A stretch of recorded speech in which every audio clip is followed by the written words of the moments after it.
সময় ফেসবুকে ইউটিউবে দেখছি যে ফুলকপির ভিতর নাকি সাপ থাকে, মানে সাপের বাচ্চা নাকি থাকে। অনেক সময় ছবিতেও দেখছিলাম, কিন্তু আজকে নিজের চোখে দেখলাম।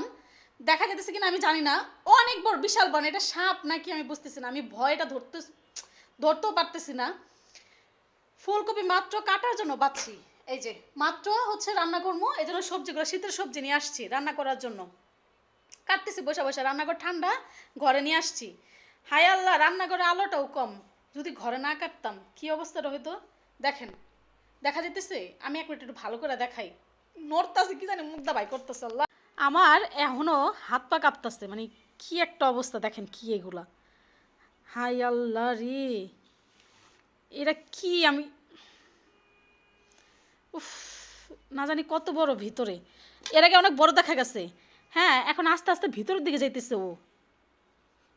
ইস আল্লাহ গো, ও মা, কি লড়তেছে, আল্লাহ, কত বড় ভিতরে না জানি। মাত্র কাটতেছিলাম, এই যে কাইটা রাখলাম, একটু কাটাতে এই অবস্থা। ভিতরে কি আছে আল্লাহ মাবুদি জানে। আমি টিভি দেখতেছিলাম আর হঠাৎ করে দিকে তাকাইছি, যদিও আমার একবার হাত লাগছিল, আমি ভয়ে হাতটা সরাই দেখি এটা, আই হাই রে আল্লাহ, না জানি এটা কি পোকা, এটা কিসের পোকা কয়, এটা সাপ না পোকা বুঝতেছি না।